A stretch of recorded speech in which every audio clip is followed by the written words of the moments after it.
I'm in America on the culinary road trip of a lifetime, indulging my passion for cakes.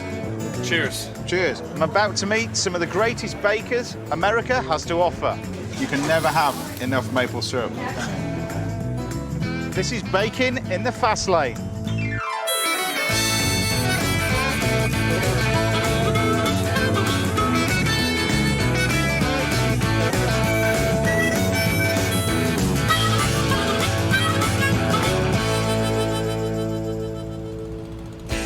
In this show, I'll be trading in my petrol engine for horsepower as I seek out the Amish speciality, Shoofly pie.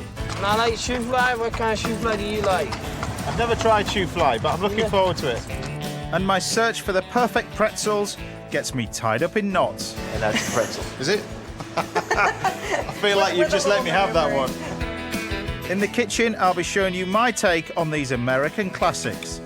Banoffee ice cream cones and treacle pie with a secret ingredient. On its own, you want to put that on your chips. With this, it's fantastic. Now, we're actually in the state of Pennsylvania. Well, the one thing that's weird about this place is that this is the area of Lancaster, and their symbol is a red rose. And I'm a Yorkshireman. Never get away from it, can you? Pennsylvania was the home to some of the earliest settlers to the New World, and it's still heavily populated by their descendants. This is Lancaster County, where you'll find the second largest Amish community in America. He likes the car. I like his tractor. I, for one, don't know really anything about the Amish community, but they really hold these values about living on the land dear to their religion, which is great. I mean, I kind of look at it in terms of I've got my own allotment, I produce my own veg. Be interesting to see. Horsepower, I'm into horsepower. The Amish started settling here from as early as the 1700s. And today there are almost 250,000 people living within Amish communities in the States. I think I'm right in saying that they don't use modern technology. No phones, no TV. Definitely not a ride-on lawnmower. I'm visiting a town called Bird in Hand in search of a famous Pennsylvanian speciality, Shoofly pie. Bird in Hand Farmers Market. We're not far off. There's a bakery here that's owned by the Smucker family, who have been baking Shoofly pies for over 40 years. And I'm meeting Jim Smucker to find out more. So tell us about the Amish community then, and embracing change, because a lot must have happened in quite a short space of time recently. Yeah, well, what's happened in the last 20 years is the Amish for many generations averaged 8 to 10 children per family. There's not enough farmland to go around for all of them to have a farm, so they started creating businesses. 20 years ago, you would not really have been welcome on an Amish farm. Today, almost every farm has a sign hanging out advertising something that they sell. And there are wonderful people, and so the people really like to come to the community for that. Now tell us about the Shoofly pie then. Where does that originate from? That's really a part of this community forever, probably. It's a pie that doesn't need refrigeration. So you can have it around for a week. In fact, a fresh pie is not as good as a pie that's 3 or 4 days old. Jim's arranged some local transportation for me to get to his bakery. All right, Steve. How you doing? Yeah. Good to see you. How you doing? So tell us about these things. They are called buggies. Buggies? Yes. Right. I can usually put like 6 in here. They're pulled by horses. They have battery power. You can travel at night with these. As a member of the Amish community, this is Steve's primary mode of transport. It's nice to hand over the reins and enjoy travelling at the slightly slower pace whilst discussing cakes. And I like Shoofly. What kind of Shoofly do you like? I've never tried Shoofly, but I'm looking forward to it. Well, chocolate Shoofly is good. I love chocolate Shoofly. I like that better than any Shoofly anywhere else. Well, Steve's certainly a big fan, but I need to find out what all the fuss is about. Yeah. Best of luck. Thank you. Thanks for coming. Bakery manager Jim is waiting to show me how it's made. So Jim, the famous Shoofly pie. Yes. And this is how it starts. This is how it starts. Just a basic pie shell here. Right. Is that a sweet pastry? Do you make that out of butter or? No, this is actually a shortening flour pastry, so it's not sweet. What's the filling for it? The filling is a combination of what we call Shoofly juice, which is Shoofly juice? Yes, this is it. A combination of brown sugar, refiner syrup, eggs, water, and some other leavening ingredients. Right. So you obviously get through a lot of it if you're making We it in do. bins like this. Yes, we do. Shoofly juice is mixed with Shoofly crumbs, a combination of more brown sugar, flour, cinnamon, and shortening. Here, if you want, you could just stir that together. We have a similar sort of thing back in the UK, which is the old, treacle tart, that kind of stuff with breadcrumbs. Right. So it's similar to Right, that. and that's where the origin of this possibly has originated, because the treacle tart had some lemon flavor, lemon juice in it, right? Yeah. This, they went with more of a cinnamon flavor instead of a lemon flavor. So why is it called a Shoofly pie then? Well, you can see there's a lot of sugar and syrup in this pie, and they would have a warm pie coming out of the oven. They would set it out on a windowsill to cool down, and as the story goes, flies would get attracted to all the sugar, and they'd have to shoo them away. Thus the name Shoofly pie.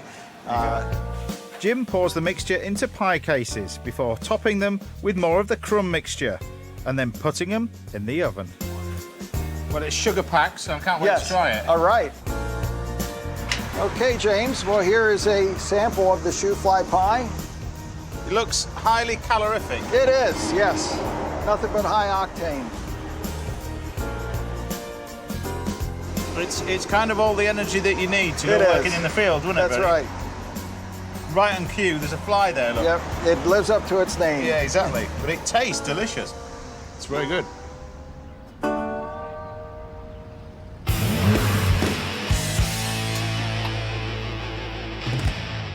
Now, I love treacle pie, ever since my granny used to make it. But it's the first time I've actually tasted treacle and crumble together. But it's inspired me to make this dish. So the first thing we need is to make our pastry. And for that, you need everything really chilled. Even the flour's in the fridge. The butter's come out the freezer, and the icing sugar in the fridge. Sounds unusual, but you want to keep it nice and cold. Start mixing the butter, sugar, and flour together. Now, the secret of having things really chilled is the butter incorporates with the flour much better, and you get a finer crumb. So you get a much better pastry at the end of the day. When the mixture resembles fine breadcrumbs, add 1 egg to bind the pastry together. You don't want to over-mix it because it's going to toughen up that flour, and if it toughens up the flour, it's going to shrink when you line your tart tin. Finish bringing the pastry together by hand and then wrap it in cling film. This needs to sit in the fridge now for a good 30 minutes. And once rested, it's firm enough to roll out on a lightly floured surface. Make sure you get it nice and thin. So you roll it over the rolling pin. Very quickly, just get a non-stick flan case and then roll it over the top, lifting it above. You don't want to allow the rolling pin to touch the case, because otherwise it will break it. Then tuck the pastry into the tin, being careful not to pull or stretch it. Trim around the edge, then line the case for baking. Now, this is a tip you learn as a chef in a restaurant.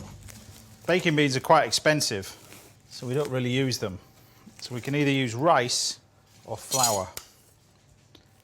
Flour being probably the cheapest thing in the kitchen. And if you use cling film like this and press it down, it gets right into the edges. The flour will keep the pastry nice and thin and also stop it from shrinking. And baking it at this stage will ensure the pastry is fully cooked and remains crisp when filled. Cook for 15 minutes until the pastry is golden brown. Now get on with the treacle filling. It's just eggs and golden syrup whisked together. Treacle tart traditionally uses breadcrumbs to help it set, but eggs do the trick in this recipe, which makes for a lighter pie. Fill that up. Now what I'm going to do is just finish this off with some pecan nuts.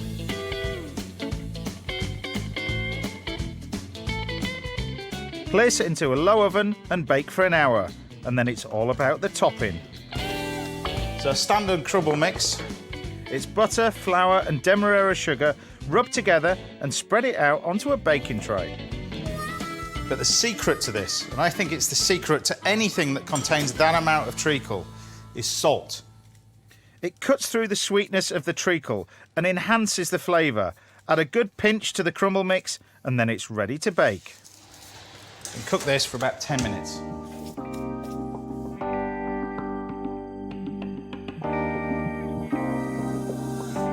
So this is after about an hour in the oven. You can see it's actually quite soft, and that's what you're looking for. It's not as dense and as heavy as treacle tart with the breadcrumbs.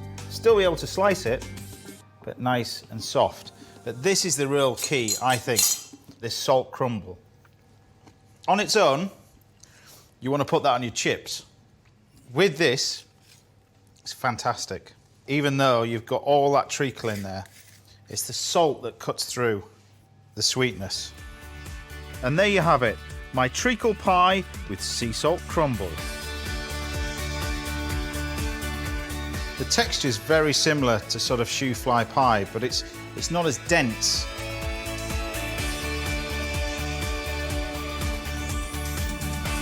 Delicious. I'm in Pennsylvania, one of the more traditional states in America. I'm off to find out about a food that could be classed as one of America's greatest baked exports, the pretzel. Today I'm in Lancaster, which is known as Pretzel County, where they produce 80% of the entire US market of pretzels. There's an old bakery here that produces pretzels in the old-fashioned way. But it's pretty difficult to find, because I actually don't know where I'm going. But at this moment, I'm being typically a bloke. I'm not asking anybody. They did provide a sat-nav with this car, which, like the cigarette lighter that powers it, it doesn't work. But it's somewhere over here. Ish. Now, actually, I might be lost.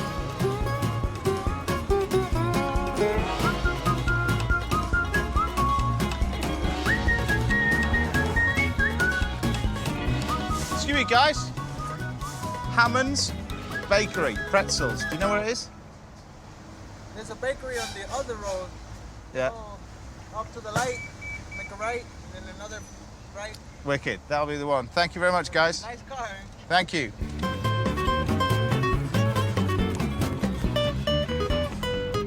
Got it! Look at that! Hammond's Bakery pride themselves on their old-fashioned methods and still hand-roll their pretzels as their founder William Hammond did over a century ago. I'm meeting Karen Ackerman, who's going to show me around their bakery. Karen, Yes. you didn't make it easy to find, did you? No, we're tucked away. Tell me about pretzels then. Why do pretzels and Pennsylvania go well together? There's a lot of European immigrants, a lot of European influence, a particularly German immigrant that came to Lidditz, not far from here, gave a pretzel recipe to another pretzel baker, and it just continued on down the line.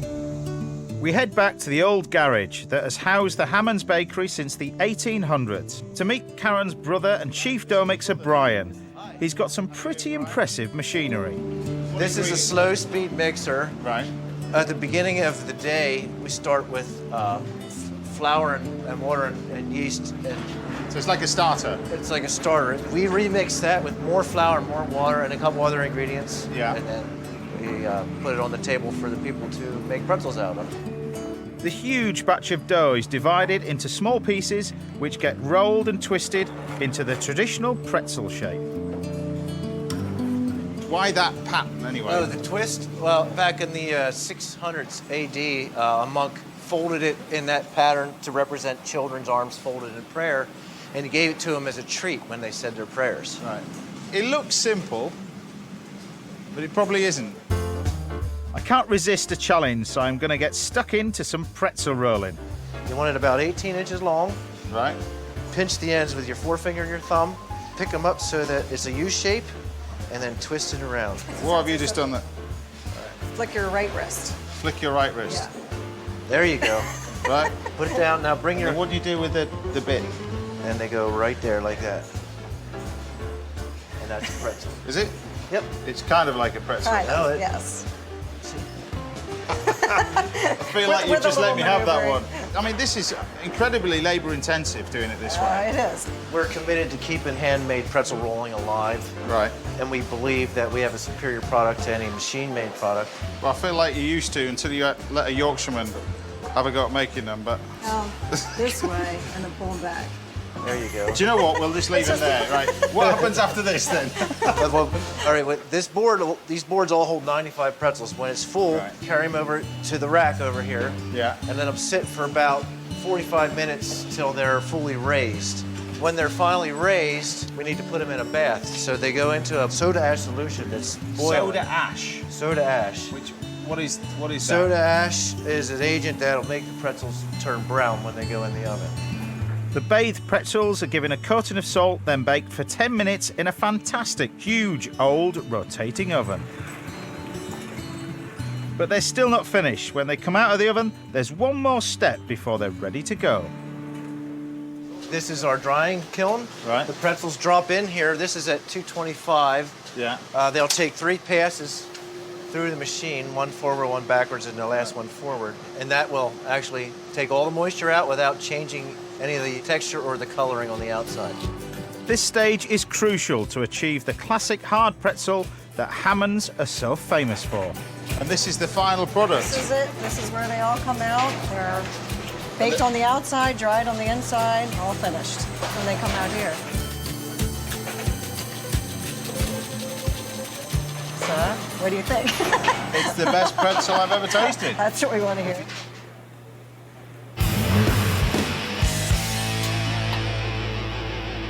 Now, I've always wanted to know how pretzels were made. Whether or not you're going to do them at home, I don't know, but now you know how to make them. And I'm going to use these pretzels to make a dessert. First thing, I'll need to get the ice cream on. To do this, you need to start by separating 8 eggs. You only need the yolks for this. Then pour cream and milk into a pan with 1 vanilla pod and gently heat, while you whisk up the egg yolks with some sugar. Now, ice cream is in fact a custard, but if you freeze it and churn it at the same time, you end up with ice cream. When the cream and the milk mixture is warm but not boiling, pour steadily over the egg yolks and sugar, whisking all the time. Then transfer the mixture back into the pan. Now keep it on the heat. This is one dish that you don't want to leave and go wandering off, because you just need to cook those egg yolks just enough so they don't curdle. If you overcook it at this stage, you've got to throw it in the bin and start again. Keep whisking until the custard starts to thicken. It's vitally important that the mixture doesn't boil or the eggs will scramble. This is just about ready. You can see that. The texture's changed. It's got much thicker, and it should, in theory, just coat the back of the spoon. You should be able to draw a line on it. And that means that the egg yolks are cooked and it's thickened our custard. Pour it through a sieve to ensure it's nice and smooth. Then it goes into an ice cream machine to churn and freeze until you have a lovely, soft ice cream. Now, the actual cone part of this isn't a wafer, but more of a biscuit. And that's made with egg whites, icing sugar, softened butter and flour. And you mix it to a paste and set it in the fridge. And when it's been in the fridge for about half an hour, you end up with this sort of firm paste, which is a great biscuit that's pliable when it's still warm. That's because of the egg whites. And then when it's cold, it sets. I'm going to use that to make our cones. Now, all I've done here is just take a little plastic sheet and cut out a little template. Spread some of the paste evenly over the template. Once baked, this will roll up to form the cone. Then add detail around the top. Then pipe a round base for the cones to sit on. And then you need to bake these biscuits at 200 degrees centigrade just until they're lightly golden brown. It should only take about 3 or 4 minutes. While they bake, make some caramel by heating caster sugar in a pan. This is for the banana caramel sauce, but it also acts as a glue to stick the cones to their bases. Now, the secret is, with these biscuits, is to work with them while they're still warm. But while they're warm, they're pliable. Shape the biscuits into cones. They set quickly to hold their shape. Secure by dipping the cones in caramel and sticking to their bases.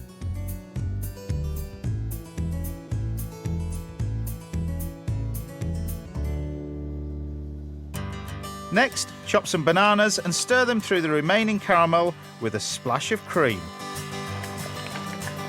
Now, if I'm brutally honest, I never really liked pretzels until I actually saw them made properly. And you really can't beat that handmade taste. Crush the pretzels and start filling the cone, alternating the layers of banana caramel sauce and salty pretzels. Lastly, to finish off the ice cream, throw in a few tablespoons of dulce de leche, or caramelized condensed milk. And top off the cone with a generous scoop of this ice cream. You can top it with more pretzels. And there we have it. An unusual and delicious dessert. Banoffee ice cream cones with salted pretzels. Now, if I'm honest, it wasn't easy actually incorporating pretzels into a dessert. But the salt really does work. Not only with the ice cream, but with the bananas. I'm pleased with that.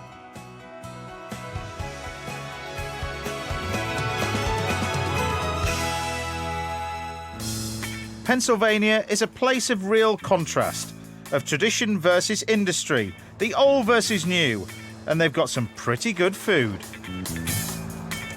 It's a great place, isn't it?